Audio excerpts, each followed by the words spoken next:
Você acha o Bolsonaro pior que o Lula? Ah, é muito pior. É mesmo? Muito pior. Assim, qualquer argumento que você queira considerar. Você acha, por exemplo, que com tudo que a gente descobriu... Agora eu fiquei curioso. Tudo que nós descobrimos do PT é muito grande. Foi, inclusive, dito como o maior roubo da história do mundo já identificado no governo.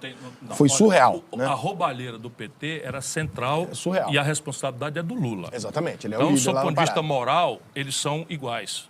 Então, do isso ponto de vista moral. Você consegue colocar na mesma prateleira, mesmo que o Bolsonaro Não, roube gasolina é de e tal, humanidade. você bota na mesma Não, prateleira? Questão de humanidade. Questão de humanidade. O Lula é um cara da democracia. O Bolsonaro é um cara da ditadura. O Lula é um cara do lado humanista, com todas as mentiras e picaretagens e demagogias. O cara é do diálogo, é da conversa, é da lambança, é da mentira, muita. O Lula adora mentir, tem pouco apego à verdade. O Bolsonaro é mau. E mente bem pra caralho. O Bolsonaro é mau, o Bolsonaro é perverso, o Bolsonaro não tem empatia. Assim, isso eu conheço em 93. Por quê? Mas você diz isso por causa dos mortos, das vacinas, etc. Mas antes de tudo, eu conheço o Bolsonaro. Em 93, eu ia te contar, eu era governador do Ceará. 93, você não tinha nascido ainda, não estava pertinho de nascer. Não, já tinha sim, pô. Eu nasci em 78. Pois é, 93 eu era governador do Ceará e o tal Bolsonaro já falou uma aberração, uma perversidade dessa, e eu propus no Jornal do Brasil aqui que ele fosse caçado e preso. Em 1993. Depois, colega dele, ou contemporâneo, na mesma época, deputado, ele disse que votou em mim para presidente. Olha que fofo. Ele disse para mim, votou em mim, passava no meu gabinete, me consultava sobre coisas. Então, o Bolsonaro é um cara perverso, ele é mau. Se tivesse voto Nessa impresso, categoria. dava para conferir. Não, meu irmão, desculpa, o PDT, não sei se você sabe, foi levado aí a... Eu ia te perguntar sobre isso, mas você foi a favor do voto impresso. Não, o PDT é programaticamente a favor da redundância da urna. Sim, sim. Que é porque ter uma... a imprensa inventou, não é, que está defendendo voltar a chapa de papel. É isso aí. Eles Tem nada deturparam a história, não era isso. O que existe no mundo é uma máquina de votar, uma urna eletrônica de segunda geração, em que você vota igualzinho. Ali aperta o Sai 12, papel, bota na urna. Aparece o retratinho. Não, você não pega no papel. A urna mesmo, você não pega. Aparece uma fitinha, como se fosse um rolo de cartão de crédito. Aparece a fitinha por trás de um plástico. Aí você vê, confere, aí confirma. Aí, quando você confirma, picota e cai dentro da urna para ninguém mexer nela. Pronto. Qual era o problema disso? Nenhum problema. Nenhum problema? Agora, o peste do Bolsonaro não é, começa a discutir fraude. O bicho é pirado. Você acha que não tem a menor possibilidade? Não tem, porque, veja, ela é auditável. E ela todo ano, você, por exemplo, você é jovem, está ligado aí nas tecnologias e tal, na hora que houver um chamado, você pode ir lá e tentar hackear. Eu já denunciei, por exemplo, o código-fonte da urna fica no controle da ABIN, que é a agência de inteligência do governo federal. Portanto, é estranho isso. Mas você, com o código-fonte, você não acessa o voto.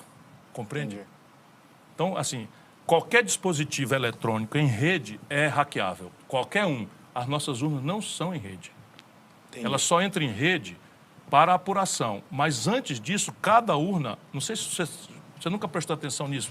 Quem presta atenção nisso é político. Não. Então, veja, quando acaba o dia, 17 horas, 18 horas, acabou a fila, votou todo mundo, o cara aperta um botão, faz a totalização e a urna solta ela já entrega a você na mão. Você entrega fisicamente, se você tem uma estrutura de fiscalização, o fiscal credenciado recebe na mão o espelho já com os votos.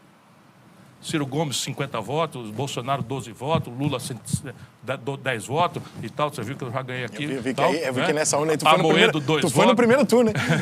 Esse é o plano. Amoedo, 2 votos, então você já sai com o papel, tá certo? Então, um partido organizado pode fazer uma totalização à parte do TSE e rivalizar com o dele.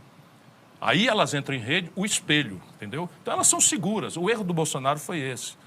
Botar em dúvida, e só um cara que ganha uma eleição bota em dúvida a sua própria eleição. O cara é pirado. Ele acha que ele ganhou no primeiro turno, né? Mas é mentira, sabe o que é? Ele sabe que vai perder a próxima. E está imitando o Trump, porque é o mesmo assessor, botando defeito já antecipadamente na urna para tirar a legitimidade do resultado. Por falar em Trump, eu tenho uma questão que eu sempre falo... O nome do cara é Steve Bannon. Vão lá no Google, porque esse cara está por aqui. Você está no Google, o Google está te patrocinando. Não, eu estou pedindo para o Google, porque Google político tem que ser conferido. Tem que conferir. Eu falo muito isso pro pessoal de esquerda. Eu não sou um cara de esquerda, nem um cara de extrema direita, mas eu sou mais à direita do que à esquerda, principalmente na parte econômica. Quando você vê o Trump ser eleito lá e o Bolsonaro ser eleito aqui, por favor. Quando você vê o Trump ser eleito lá e o Bolsonaro ser eleito aqui, vocês imediatamente consideram uma aberração. Fala assim, meu Deus, esses valores, o mundo não pode aceitar isso e tal, não sei o que, não sei o que lá. Mas mesmo que você considere uma aberração, não passa pela cabeça de vocês assim, peraí, tem um recado aqui. Ô, Ricardo, você não me acompanha mesmo. Qual é o recado? O recado é o seguinte, eu sou um democrata visceral. Mas qual é o recado? Veja o que aqui, o mundo está dizendo quando ele bota esses dois perfis? Que o que está posto está errado. Você nunca leu meus textos, eu escrevo livros, escrevo... Você parou de escrever de futebol, pô? Sim, Se eu tivesse continuado, eu tava lendo. Eu não te culpo, porque esse é um assunto muito chato, especialmente para o jovem. A política brasileira virou uma abstração, quando não um barulho, mal cheiroso. Aqui, tá difícil, hein? Porque, então, porra, veja, meu irmão, quando o Trump se elege, eu faço uma série de reflexões denunciando aquilo que é uma denúncia antiga, o comportamento trágico do controle dos democratas, que se rendeu completamente ao neoliberalismo financista e corrupto. Essa família Clinton, não sei o que e tal, é um atraso do atraso do atraso. Inclusive nas questões práticas do Brasil. Você não tem ideia do que eu já conheço. Eu fui ministro da Fazenda do Brasil. Não quero nem imaginar o que você viu. Eu tive um cacete com o Larry Summers, que foi secretário do Tesouro Americano. O Itamar Franco ficou horrorizado. Tu bateu boca com o cara? Com o Larry Summers, porque o cara esculhambou o Plano Real, como se ele fosse o chefe do Brasil. Eu disse, não, quem manda no Brasil somos os brasileiros. Enfim, é uma velha história. Então eu não tenho nenhum afeto, nenhuma admiração. E eu sou um democrata visceral. E eu vi na eleição do Trump coisas que aconteceram, que é a negação do neoliberalismo. O Trump assume os Estados Unidos com um discurso de política industrial. American First, na verdade, o slogan dele quer dizer o seguinte, protecionismo. Coisa que eles, para nós, negam. Dizem que para nós não pode, que o Brasil tem que facilitar as fronteiras, tem não sei o quê, papapá. Mas o que aconteceu? Na sequência, o Trump começa a se basear em coisas que são muito fascistas, que não são liberais. O liberalismo político é uma obra admirável, à qual a humanidade inteira aderiu. O que é fascismo, Ciro? O fascismo é uma ideologia totalitária que organiza um poder que constrange as populações por exacerbação da diferença. Então, pega lá, o Trump era a migração, então o cara faz um muro e começa a prender migrantes fudidos, ferrados, e separar mãe de filho e tal, coisa que continua. Mas você acha que o certo, então, era deixar o cara entrar ilegal? Quem? Não, mas tratar isso de uma forma mais humana, eu acho que sim. Porque, repare... Como é que se trata isso de forma humana a partir do momento que eles estão invadindo, por exemplo? Apostando no investimento no México. Mas os Estados Unidos têm que educar o México para não receber as pessoas? Veja, há uma forma. Como é que eu devo resolver o problema? Reprimindo e separando famílias, mãe de filhos que são vítimas?